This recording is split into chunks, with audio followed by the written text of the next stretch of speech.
The email arrived at 3:12 a.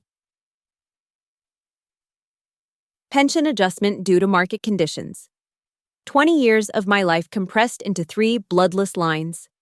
Next morning, my retirement account had hemorrhaged nearly half its value. The same day I discovered our CFO bought a mansion in cash. Then a strange spreadsheet flickered on my screen. 3 columns of negative numbers, 1 column of names who'd never worked here. The cursor blinked beside phantom participants. My hands trembled as I hit print. They'd stolen our futures to fund their own. They just didn't know yet that I kept receipts. My name is Avery Callahan, and I've been moving freight through the veins of America for 20 years. Route coordinator at Northfield Parcel and Freight, Ridgeton branch. The kind of job that starts before dawn and ends after your kids are asleep. The kind that promises if you give them your body now, they'll take care of it later. The email's blue glow cut through my bedroom at 3:12. My phone buzzed against the nightstand. NPF Corporate. My heart knew before my eyes focused. 20 years of overnight shifts, 20 years of reading company emails, and they'd never sent one at this hour. Subject: Important Benefits Update. Action required. The words swam. Market volatility, restructuring necessity, fiduciary responsibility. 3 paragraphs of corporate nothing that boiled down to this. The defined benefit pension plan was frozen. Effective immediately. Converting to a cash balance arrangement. Transition credits would be calculated using a proprietary formula. I sat up. The furnace kicked on. Old house, thin walls. Another Ridgeton winter fighting its way through the cracks. Outside, I could hear the early shift trucks warming up at the depot. Diesel exhaust mixing with frozen air. Same sound I'd heard every morning for 2 decades. My laptop took forever to boot. The NPF intranet loaded slower, like it knew what was coming.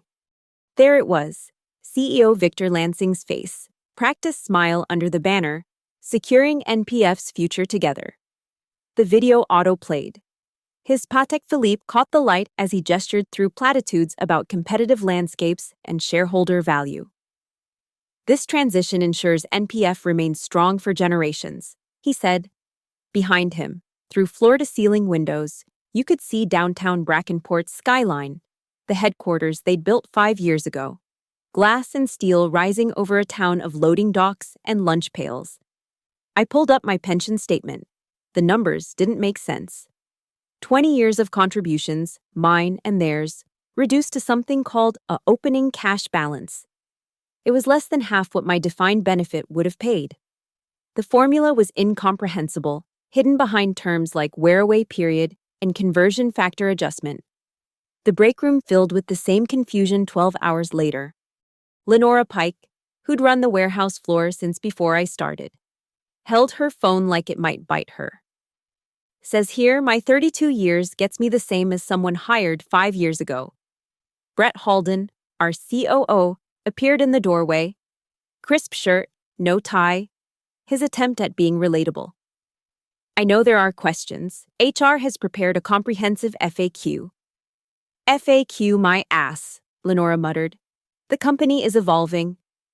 Brett continued. Those who embrace change will thrive. Those who resist? He let it hang. Well, the market demands flexibility. Iris Delgado was crying quietly by the coffee machine. 29, single mom. She'd just bought a house based on retirement projections that no longer existed. I wanted to tell her it would be okay, but the words wouldn't come. I stayed late, told my supervisor I was catching up on routing schedules. The office emptied out. NPF didn't pay overtime anymore. That's when I saw it. Darla Mirek's assistant had left her desk unlocked, screen still glowing. She'd been reviewing something called Legacy Pension Merge XLSX and forgotten to close it. I shouldn't have looked. But 20 years of following rules had just been flushed. So I rolled her chair closer. The spreadsheet was massive, thousands of rows, dozens of columns. Most of it was standard, employee IDs, years of service, contribution amounts. But there was one tab labeled Adjustments. 3 names appeared there that I'd never seen on any floor roster. Each had pension credits worth more than my entire 20 years. The column header read, Phantom Participants, Executive Allocation Pool.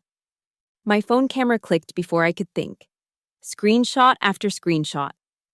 The timestamp showed Darla had been working on this 3 weeks ago, long before today's announcement. Another tab, Top Hat Restoration. A separate fund, completely insulated from the conversion. Every executive's full pension, preserved and enhanced. While ours got transitioned, theirs got promoted.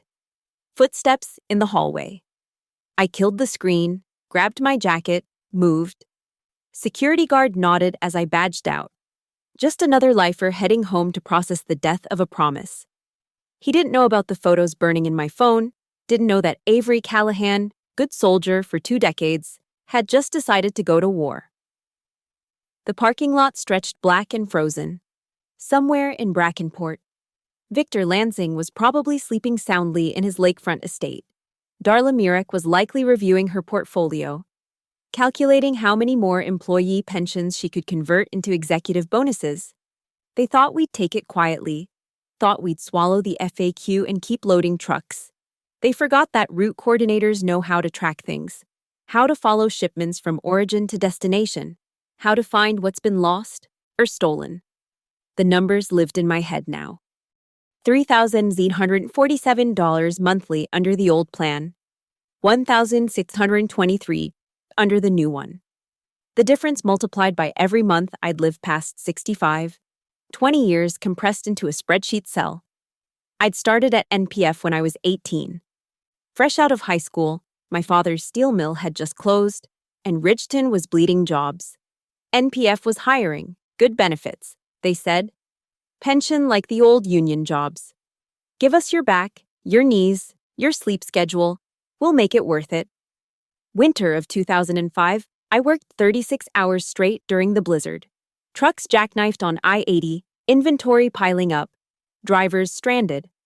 I coordinated rescue routes from a folding chair, mainlining coffee while my fingers went numb on the keyboard. The company newsletter called us heroes. What they paid us in overtime wouldn't cover what they just stole from our pensions. You look like shit, Lenora said, finding me in the supply closet that passed for my office. She closed the door behind her. You see the real numbers? I showed her my calculations. She whistled low. Know what burns me? She pulled up a chair. My husband died on this job. Heart attack in Bay 7, loading a container. I stayed because his pension transferred to me. Now they're telling me that transfer gets recalculated too. Through the small window, we could watch the floor. Forklifts dancing their diesel ballet. Boxes flowing like water through the sort system. Iris was out there, driving with the precision of someone who couldn't afford a single mistake. HR sent another email, Lenora continued. Anyone discussing pension changes on company time faces disciplinary action. They're scared. They should be. She studied me. What aren't you telling me? I pulled out my phone, showed her one screenshot, just one. Her eyes widened. Jesus Christ, is that? Phantom participants. People who don't exist getting executive-level payouts from our pension fund. You need to be careful with this. I need to be smart with this. I thought about Marcus Ellery, my old study partner from community college. He'd gone on to law school, hung out his own shingle doing labor law. I might know someone. The meeting with HR that afternoon was mandatory. Kelly from corporate had driven down from Brackenport, her Tesla looking absurd in our employee lot full of 10-year-old pickups. She read from a script. Literally, I could see the highlighted pages. The cash balance plan provides portable benefits aligned with modern workforce expectations. She droned. Your accrued benefits are protected by law. Protected at what value? Someone called out. The conversion formula ensures actuarial equivalence. In English, Lenora demanded. Kelly's smile tightened. It's very complex, but I assure you, everything is legal and fair. Fair? Iris stood up. I'm losing 60% of my promised retirement. How is that fair? The previous plan was unsustainable. This secures NPF's future. NPF posted record profits last quarter, I said. Everyone turned. I never spoke at these meetings. The earnings call transcript is public. Lansing bragged about margin expansion. Kelly's face went red. Those are different financial considerations. Are they? Because it seems like you're taking from our retirements to juice those margins. I think we should move on to the FAQ section, Kelly said quickly. Anyone with individual concerns can schedule a one-on-one. After the meeting, my supervisor pulled me aside. Ray Hutchins, decent enough guy, caught in the middle like the rest of us. Avery, word of advice, keep your head down. I heard Brackenport's making a list. People who might not be cultural fits going forward. 20 years, Ray. I know. But 20 years doesn't mean what it used to. That night, I spread everything across my kitchen table. Pay stubs going back decades. Annual benefits statements. The employee handbook from 2004 that promised secure retirement through our industry-leading defined benefit pension plan. And the screenshots, printed now, burning bright under the overhead light. The conversion formula was deliberately opaque, but patterns emerged. Anyone over 15 years of service got screwed exponentially worse. The wear-away period meant some employees wouldn't see another penny of company contributions for a decade. Meanwhile, that separate top hat plan for executives had actually increased its payout ratios. I called Marcus, Avery Callahan. He laughed. Been what, 10 years? Heard you were still at NPF. Still in getting robbed. You doing any pension work? His tone shifted. ERISA cases? Yeah, some. What happened? I gave him the summary. He whistled just like Lenora had. Send me everything. And Avery, document every conversation from now on, every email, every meeting. They're going to come at anyone who pushes back. Let them come. They already took everything worth protecting. No, Marcus said quietly. They tried to. Big difference. Midnight at the depot. My security badge still worked. They hadn't thought to restrict after-hours access for senior coordinators. The IT system was another story. Every query left a digital footprint. But I'd learned something useful. The audit logs only flagged unusual patterns, not routine reports. I ran standard routing analyses, the kind I'd run thousands of times. Only now. I was looking at different data. Financial flows instead of package flows. The company's internal accounting system was linked to operations. They needed it for cost per mile calculations, fuel surcharges, driver pay. The first thread appeared in the employer contribution records. Every pay period, NPF was supposed to deposit 8% of wages into the pension fund. The amounts were leaving payroll, but the pension fund only showed 5.2% arriving. The difference went to something called administrative cost allocation. I pulled the detail. The administrative costs had skyrocketed exactly 3 months before the pension conversion announcement. Previous years, $2.3 million. This year, $47 million. The extra $44.7 million had been coded to risk transfer consulting services. My fingers trembled as I searched for vendor details. Hampshire Annuity Consultants, LLC, no website. Registered in Delaware. The payment approval chain led straight to Darla Mirek's authorization code. I dug deeper. The NPF board minutes were supposed to be confidential, but someone had misfiled them in the shared drive. October's meeting included an interesting item: Executive Benefit Preservation Strategy. The discussion noted that while rank-and-file pensions were being converted, the executive team's supplemental retirement plan needed to be immunized from market volatility. That's when I found the Rabbit Trust documents. Not Rabbi, that was the typo that helped me find it. Someone had labeled the folder Rabbit Trust, Executive Assets. Inside were trust agreements, funding schedules, and beneficiary lists.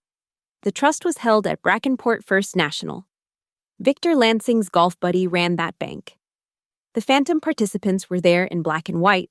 Michael Torrance, supposedly a senior logistics consultant, never heard of him, pulled his employee ID. It belonged to a janitor who'd retired in 1987. Sarah Hutchfield, listed as Strategic Planning Director. Her ID traced back to a temp who'd worked 3 weeks in 1999. David Brennan. Supply Chain Excellence Officer. His social security number was 1 digit off from Brett Halden's. They weren't even trying that hard to hide it. They assumed nobody would look. 247. A. I exported everything to a thumb drive, my heart hammering against my ribs. The security camera in the corner blinked red. They'd have footage of me here, but working late wasn't unusual. Yet, the next morning, I met Marcus at a diner 2 towns over. He looked through the documents while his eggs got cold. This is... Jesus, Avery. This isn't just pension conversion, this is theft. Can we prove it? The phantom participants are fraud. The trust arrangements might be legal, but combined with the conversion... He pulled out a legal pad. We need someone who understands forensic accounting. I know someone. Paige Norrell, former SEC investigator. Does freelance work now. What'll that cost? Less than what they stole from you. But Avery, once we start this, they'll know. They'll come after you hard. They already have. They just did it with paperwork instead of a gun. Paige met us that afternoon in Marcus's office. She was younger than I expected, maybe 35, with the kind of intensity that suggested she'd seen corporate America's underwear drawer and hadn't liked what she found. She spent 3 hours with my documents, occasionally muttering, "Motherfuckers," under her breath. Finally, she looked up. The Hampshire annuity contract is the key. They bought an annuity to fund future pension obligations, but they wildly overpaid. Hampshire kicked back the overpayment to the Rabbit Trust. Sorry, Rabbi Trust. That money then paid out to the phantom participants, which are really just shells for executive bonuses. Is it traceable? With subpoena power, yes. The money trail is there. They counted on nobody looking. And if someone did look, they counted on it being too complex to understand. She smiled grimly. They counted wrong. What's our next move? Marcus asked. 3-pronged. Paige said. File a complaint with the Department of Labor for ERISA violations, alert the SEC about the fraudulent financial reporting, and... She looked at me. Go to the press. This kind of thing thrives in darkness. Sunlight kills it. That night, I couldn't sleep. 20 years of my life, measured in manifests and routing tables, in coffee-stained keyboards and frost-scraped windshields. All of it leading to this moment, this choice. Play it safe and take the scraps they left, or fight and risk losing even those. At 3:12 a. Exactly 1 week after that first email, I made my decision. I opened my laptop and began typing. 2. Noah Randall, Wireline Ledger. Subject NPF Executive Team, stealing from employee pensions. I have proof. My finger hovered over send. Once this left, there was no going back. No more quiet Avery, reliable Avery, good soldier Avery. I hit send. The war was on. Noah Randall called back within 6 hours. His voice had that particular hunger journalists get when they smell blood in corporate water. Ms. Callahan, I've been covering NPF for 3 years. Record profits every quarter while they squeeze drivers and warehouse workers. Your email. Can you prove all of it? Every document is authenticated. Internal reports, accounting records, board minutes. I need to verify independently. Can you connect me with other employees? Give me 48 hours. Lenora was easy. She'd already started her own rebellion, collecting statements from 30-year veterans watching their retirements evaporate. Iris took more convincing. She had too much to lose. But when I showed her the phantom participant list, showed her how they'd stolen from her daughter's future to pad executive accounts, her fear turned to rage. I'm in, she said. But I need protection. I can't lose this job. Marcus had that covered. Whistleblower provisions under Dodd-Frank. They fire you for this. We sue them into bedrock. The Midwest Transport Workers Local 217 was our wild card. The union had been defanged years ago, reduced to negotiating parking spaces and break room coffee quality. But Tom Burfield, the local president, was 6 months from retirement and had nothing left to lose. "Been waiting for something like this," he said, reviewing our evidence. "NPF's been union busting for a decade. This could be the leverage we need." Marcus, "We file with the Department of Labor on Monday." Paige, "I'll have the SEC complaint ready by then." Noah, "Story runs Tuesday morning. I need on-record sources." Tom, "Emergency union meeting Sunday night." Text from Marcus, 11:47 p.m. They know something's up. Friend at Brackenport First National says NPF pulled 3 senior lawyers in for weekend meetings. Voice message from Lenora. Saturday morning. Ray Hutchins just called me, says corporate's asking about unusual employee activities. Watch your back. Email from Noah. Saturday afternoon. Fact-checkers verified the Hampshire annuity trail. Holy shit, Avery. This is Pulitzer material.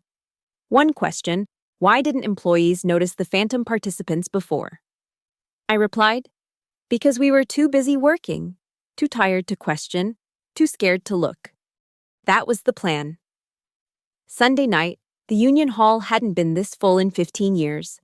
Workers from all 3 shifts, some still in uniform, others bouncing babies on their knees.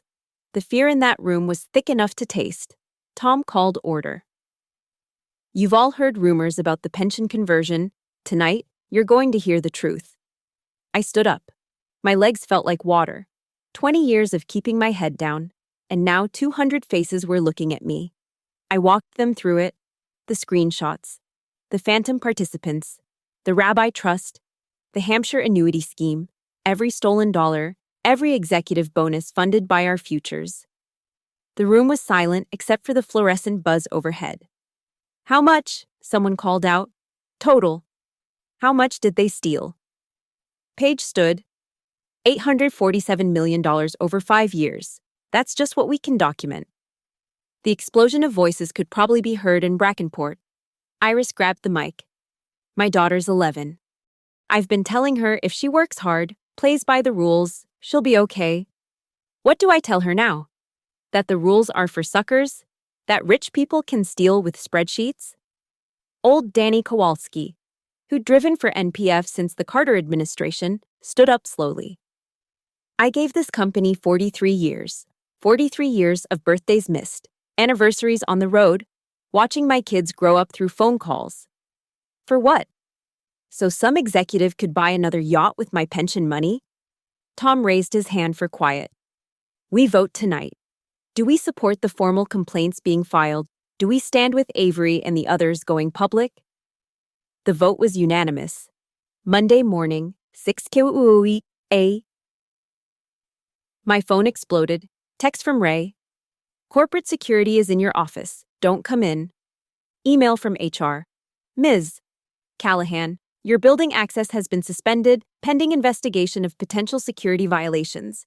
Please contact legal department immediately." Voicemail from Victor Lansing himself. "Ms. Callahan, I'm disappointed. I thought you were smarter than this. We could have handled your concerns internally. Now we'll handle them differently." Marcus called. DOL complaint filed. They're fast-tracking it. Paige hit send on the SEC complaint an hour ago. You ready for this? No. But that's never stopped me before. Noah. Story goes live in 18 hours. NPF's PR team is already calling my editor. They're threatening to pull advertising. What did your editor say? He said to make sure every comma is perfect, because they're going to come at us with everything. Avery, last chance. You sure you want to be named in the story?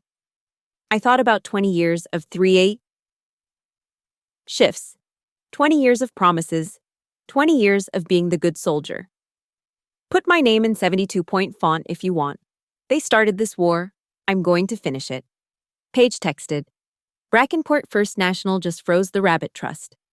Someone tipped them about the SEC investigation. The executives can't access their slush fund. For the first time in weeks, I smiled. They'd cut our pension on a Friday night, thinking we'd slink away into the weekend. Now it was Monday morning, and Avery Callahan was coming for everything they'd stolen. And then some. Tuesday, 5 a. The Wireline Ledger story went live. Exclusive. NPF executives funneled $847 million from employee pensions to secret accounts. The subheadline: Whistleblower documents reveal phantom employees, fraudulent annuity contracts, and executive slush funds while workers' retirements slashed by 60%. My phone died from the notifications. I let it. By 7 a.m. NPF stock had dropped 12%. By 9 it was down 23%. CNBC picked up the story, then Bloomberg, then everyone. The official NPF response came at 9:30, signed by Sylvia Crow, Chief Legal Counsel. These allegations are baseless and defamatory. NPF's pension restructuring was conducted in full compliance with ERISA regulations. The company will pursue all legal remedies against individuals spreading false information intended to manipulate stock prices. Translation: We're going to destroy you. The cease and desist letter arrived by courier at 10:15. 17 pages of legal threats, defamation, breach of confidentiality, theft of proprietary information, computer fraud. They wanted damages. They wanted an immediate retraction. They wanted me to disappear. Marcus read it and laughed. They're panicking. This C&D is toilet paper. You reported fraud. That's protected. At noon, something beautiful happened. The first wildcat strike in NPF history. It started in Louisville. Drivers refused to move trucks. Then Indianapolis, then Cleveland, by Tupaid and Steet. The entire Midwest network was frozen, billions in packages sitting still. Lenora sent a video from the Ridgeton Depot. Nothing moving until they restore our pensions. Let their phantom participants deliver these packages. The Department of Labor announced an emergency investigation at 3. The SEC followed at 3:30. At 4 Court, the Illinois Attorney General's office opened a criminal fraud inquiry. Victor Lansing went on Mad Money that night, sweating through his makeup. This is a coordinated attack by disgruntled employees and union agitators, he insisted. NPF remains financially sound. Kramer actually laughed. Victor, my producers have the documents. There's an employee named Michael Torrance pulling executive pension benefits who doesn't exist. How do you explain that? That's a mischaracterization of complex actuarial adjustments. It's a yes or no question. Does Michael Torrance exist? The clip went viral within minutes. Wednesday morning, Brett Halden broke. Marcus got the call from Brett's lawyer. The COO wanted to make a deal. Full cooperation in exchange for immunity. We met in a Highway Marriott conference room.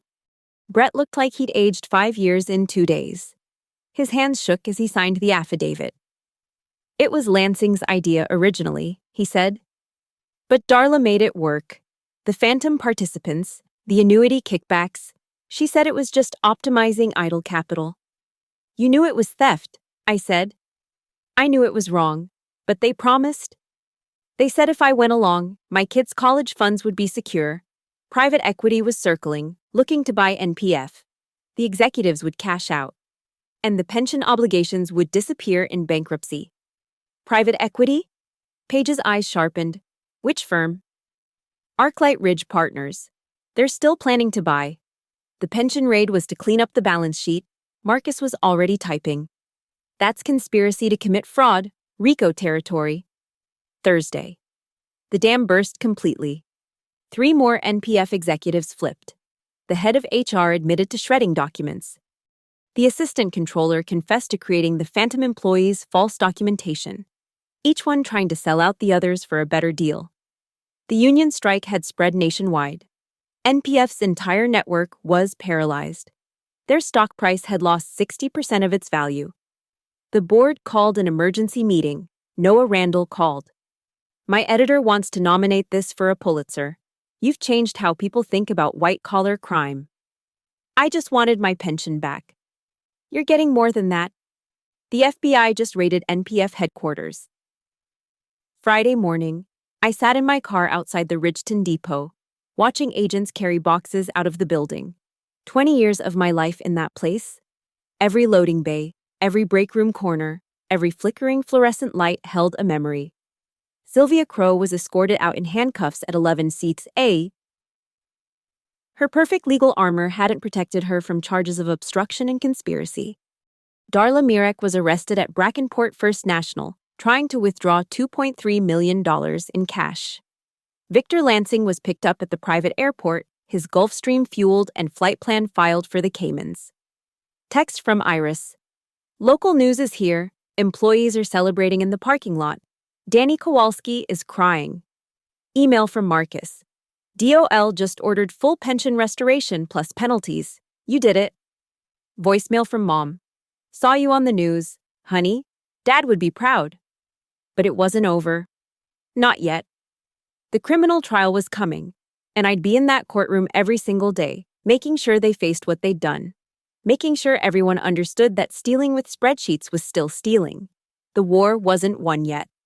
But for the first time in months, I could see victory forming in the distance, solid as the frost on the depot windows, real as the justice finally rolling our way. The federal building's fluorescent lights made everyone look guilty. Maybe that was the point. I watched the FBI agents wheel in cart after cart of evidence boxes, each one labeled with the NPF logo that used to mean security to me. The search warrant execution had been surgical. Paige walked me through the photos they'd leaked to the press. Darla Mirek's office safe, forced open, stacks of USB drives inside. Victor Lansing's desk drawers, revealing handwritten notes that would damn him. The most damning, a yellow legal pad with Darla's writing, freeze, convert, siphon. Timeline, Q3 announcement, Q4 execution, Q1 cash out. Brett Halden was singing like morning church. His lawyer had negotiated a cooperation agreement that would keep him out of prison if he testified. I sat across from him in the federal prosecutor's conference room while he detailed the conspiracy. The Arclight Ridge deal was set for March, he said, not meeting my eyes. They'd buy NPF for $3.2 billion. The pension obligations would be addressed in bankruptcy court. The executives would get golden parachutes worth $50 million each. While retirees got nothing, I said. That was the plan. The prosecutor, Janet Raines, was building a RICO case. Racketeering charges carried 20-year sentences. She needed every detail, every document, every communication. Ms. Callahan, we need to discuss your safety, she said after Brett left. These people have resources. They have connections. They have bigger problems now. But she was right to worry. That night, my apartment building's security camera caught a man trying my door at 2 a.m. Private investigator, Marcus discovered later, hired by Lansing's defense team to find dirt on me. They found nothing because there was nothing. 20 years of clean living. Turns out that was my best armor. The grand jury convened the following week. I testified for 6 hours, walking them through every spreadsheet, every phantom participant, every stolen dollar. The jurors' faces went from confusion to understanding to anger. Michael Torrance, I showed them on the screen, listed as receiving $400,000 in pension benefits annually. This is his employee ID photo from 1987, a janitor who made $11,000 a year and died in 1993. They literally stole from a dead man's identity. Emails between Lansing and Arclight Ridge were especially damning. One from Lansing. Pension liability needs to disappear. Be creative, but maintain plausible deniability. Reply from Arclight's managing partner. Understood. The Hampshire structure provides necessary opacity. Page had traced the Hampshire annuity money through 3 shell companies in Delaware and 2 in Nevada before it landed in the Rabbi Trust. The scheme was sophisticated, but not sophisticated enough. They got lazy, she told the grand jury. They assumed no one would look this deep. They assumed workers would just accept it.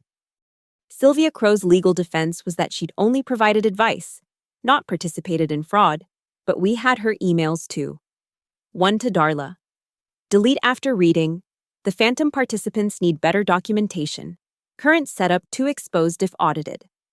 That delete after reading instruction would add obstruction charges to her indictment. The workers kept the pressure on. The strike had evolved into a national movement. Other companies' employees were demanding pension audits. The hashtag #eStage phantom theft was trending. NPF's stock was in free fall, down 80%. Tom Burfield from the union called. Arclight Ridge just withdrew their offer. NPF is toxic now. Good, let it burn. Avery, there's something else. The board wants to settle. Full pension restoration, plus damages. They're scared of the criminal trial publicity. The settlement meeting was in NPF's boardroom, the same place where they'd planned our destruction. I sat at the polished table where they'd laughed about legacy employees being inefficient capital allocation. The board chairman, Robert Henley, looked exhausted. Ms. Callahan, what would it take to make this right? Full restoration of the defined benefit plan, back payment of all lost contributions with interest, penalties paid to every affected employee, and... I paused. A forensic audit of all executive compensation for the last decade. That's extensive? So was the theft. Henley nodded slowly. We'll agree to all terms. But we need something from you. Which is, help us clean house. You understand NPF's operations better than any consultant. Help us rebuild with integrity. I almost laughed. You want me to save the company that tried to destroy me? We want you to save the 20,000 employees who had nothing to do with this. He had a point. Iris, Lenora, Danny Kowalski. They needed NPF to survive, just without the cancer that had infected it. I'll think about it. That night, preparing for what would come next, I allowed myself one moment of satisfaction. The search warrant had turned up something beautiful in Victor Lansing's office, a framed photo of him shaking hands with the governor, inscribed to a true leader in American business. Next to it in the evidence box was his booking photo. The war wasn't over. The criminal trial would be brutal. But momentum had shifted. David had landed his stone, and Goliath was stumbling. All that remained was to watch him fall and make sure he stayed down. The federal courtroom smelled like old wood and fresh fear. Day 1 of United States v. Lansing et al. I sat in the gallery's second row, close enough to see Victor Lansing's jaw clench when the prosecutor displayed the first exhibit, a blown-up email where he'd written, "Extract maximum value before the sheep notice they're being sheared." Judge Martinez struck her gavel. "Cur. The defendants are charged with conspiracy to commit wire fraud, pension fraud, money laundering, and racketeering. How do you plead?" "Not guilty." Lansing's voice cracked on the second word. "Not guilty." Darla Murat kept her eyes on her lawyer's shoes. "Not guilty." Sylvia Crow managed to sound offended. Janet Raines opened for the prosecution like a surgeon making the first cut. "Ladies and gentlemen of the jury, this case is about theft, not with a gun, but with a spreadsheet. Not from a bank, but from the retirement accounts of 20,000 working Americans." She clicked through the evidence. The phantom participants appeared on screen, each fake name representing millions stolen. The Rabbit Trust documents. The Hampshire annuity contracts with kickback provisions highlighted in yellow. The defendants called it optimization. Raines continued, "What we call it is fraud." Marcus Ellery was the first witness. He walked the jury through the legal framework, how pension funds are protected by federal law, how the defendants had systematically violated every protection. "Could this have been a mistake?" Raines asked. "An accounting error?" "No. The scheme required creating false identities, establishing shell companies, and coordinating across multiple financial institutions. You don't accidentally commit fraud 1,700 times." Paige Norell followed, her testimony devastating in its precision. She'd created a flowchart showing every dollar's path from employee paychecks to executive accounts. The jury leaned forward, following the red lines that led inevitably to the defendant's personal enrichment. "The total stolen was $847 million, she said. "But that's just what we can trace. The real number is likely over $1 billion. A juror gasped. Then it was my turn. State your name for the record. Avery Callahan. How long did you work for NPF? 20 years, 2 months, 16 days. I told them everything. The promise made when I was 18, the nights, weekends, holidays given to the company. The email at 3:12 a.m. That shattered it all. Finding the spreadsheet. The phantom participants who haunted our pension fund. Why did you risk everything to expose this? Rains asked. Because 20 years of my life isn't just a number in someone's Excel file. Because Iris Delgado's daughter deserves a mother who can retire with dignity. Because Danny Kowalski gave 43 years and died 2 weeks after learning his pension was cut. Died of what his widow called a broken heart. Lansing's defense attorney, Richardson, tried to paint me as a disgruntled employee seeking revenge. Ms. Callahan, isn't it true you were facing potential termination for poor performance? No. But you were warned about your attitude? I was warned that asking questions about the pension theft made me not a cultural fit. Objection, Richardson snapped. Alleged theft. Sustained. But the jury had heard it. Brett Halden's testimony was the kill shot. He'd kept recordings, secretly, illegally, but admissibly under federal whistleblower statutes. The courtroom fell silent as Lansing's voice filled the space. I don't give a fuck about the drivers. They're replaceable. The pension money is just sitting there, generating nothing for shareholders. We're going to liberate that capital. Darla's voice responded, the phantom participants are ready. I've got Torrance pulling $400K annually. Lansing again. Beautiful. These idiots have been funding our retirement while thinking they were funding their own. Laughter on the recording. 3 executives laughing about stealing from 20,000 workers. Juror number 7 was crying. The defense's case collapsed in real time. Their expert witness admitted under cross-examination that the Hampshire annuity structure appeared irregular.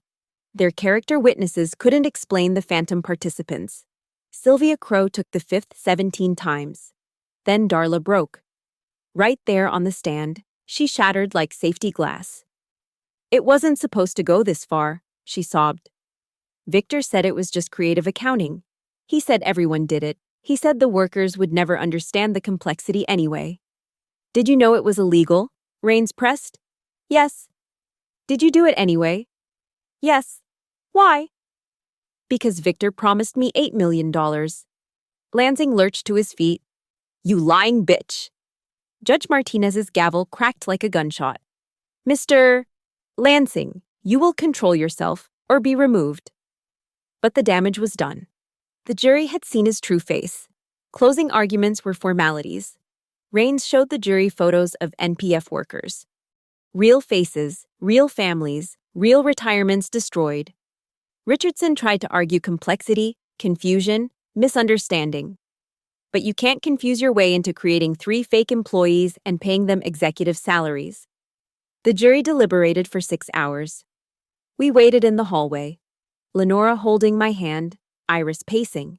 Marcus reviewing notes he didn't need to review. Has the jury reached a verdict?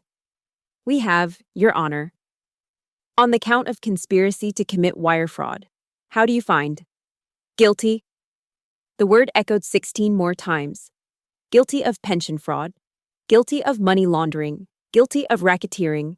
Guilty of conspiracy. Guilty of obstruction. Guilty. Guilty. Guilty. The sentences came down like hammers on steel. Victor Lansing, 22 years federal prison. No possibility of early release for 5 years. Darla Mirek, 18 years. Restitution of $47 million. Sylvia Crow, 12 years. Disbarred in all 50 states. Brett Halden, 3 years probation, conditional on his cooperation. He'd sung, and his song had been worth its price. Judge Martinez's voice cut through the courtroom's stunned silence. The defendants systematically defrauded thousands of working Americans who trusted their employers with their futures. This court sentences you not just for the money stolen, but for the faith destroyed. They cuffed Lansing right there. His Armani suit looked wrong with the steel around his wrists. He turned once, scanning the gallery until his eyes found mine. I didn't look away. 20 years of my life versus 22 of his. The math finally worked. NPF was forced into receivership. The board dissolved. A federal monitor took control. Tasked with one mission: make the workers whole. Every phantom participant clawed back. Every executive bonus reversed. The Rabbi Trust emptied and redistributed to real employees. The checks arrived 6 weeks later. Full restoration plus interest plus penalties. Lenora got $340,000. Iris received enough to pay off her house and start her daughter's college fund. Danny Kowalski's widow was awarded his full pension as if he'd lived to 90. Mine was $687,000. Plus the whistleblower award, 15% of the recovered funds. The math worked out to $127 million. After taxes, after Marcus's fee, after Paige's cut, I was left with more money than I'd ever dreamed of. I kept driving past the depot those first weeks after. Not to go in, my badge had been returned, my employment officially terminated with prejudice by the old board, then reversed with apologies by the receiver. I drove past to remember. 20 years of promises. Broken and then forcibly repaired. Tom Burfield called. The union wants to put your name on a scholarship, the Avery Callahan Fund for Labor Justice. I just wanted my pension. You got everyone's pension. That's worth remembering. The Richton Depot runs differently now. Workers serve on the board. Pension statements are public. Every financial decision requires employee representative approval. The parking lot that used to be full of 10-year-old trucks now has a few Teslas. Iris bought one. For my daughter, she said. So she knows what fighting back can buy. I didn't buy anything flashy. Moved to a better apartment, one where the heat works and the walls don't shake when trucks pass. Started taking classes. Finance, ironically. Turns out understanding how they stole from us made me good at spotting other thieves. Marcus and I opened a practice. Callahan and Ellery. Pension rights attorneys. Our first week, we got 300 calls. Companies across America had been running the same playbook: phantom participants, rabbi trusts, Hampshire-style annuity kickbacks. The NPF case had given workers a template for fighting back. Noah Randall won his Pulitzer. In his acceptance speech, he thanked Avery Callahan, who reminded us that David doesn't need to kill Goliath. Sometimes he just needs to send him to federal prison. The last time I saw the depot was a Tuesday morning, 5:47 a.m. The first shift was arriving, lunchboxes and coffee cups, the same rhythm I'd known for 2 decades. But different now. These workers checked their pension apps on their phones. They knew their numbers. They watched, standing in that parking lot. I thought about the email that started it all. 312 a. 3 bloodless lines trying to steal 20 years. They'd compressed my life into a spreadsheet cell. Figured I was too tired, too scared, too beaten down to fight back. They figured wrong. The sun was coming up over the depot, painting the loading bays gold, somewhere in Brackenport. Victor Lansing was eating breakfast in federal prison. Darla Mirek was learning how to make license plates. Sylvia Crow was teaching yoga to inmates, her law degree worthless as the paper it was printed on. And Avery Callahan? I was standing in a depot parking lot, holding $127 million worth of justice, watching the trucks roll out for morning deliveries. The drivers waved, I waved back. Then I got in my car, my new car, paid for with money they'd tried to steal, and drove toward whatever came next. The war was over. We'd won. Not just the money, but something more. The knowledge that spreadsheet thieves could be beaten. That 20 years of life couldn't be compressed into someone else's cell. That sometimes the sheep could shear the shepherds. I shifted into drive and didn't look back. There was nothing left to see but victory. And I'd already memorized its face. The door to federal prison had closed behind them. The door to the rest of my life had finally opened. Thank you for listening to this story. I'd love to know where you're listening from. Drop a comment below and let's connect. If this story of justice and standing up to corporate greed resonated with you, please subscribe to the channel and share your thoughts. What would you have done in Avery's position? Let me know in the comments.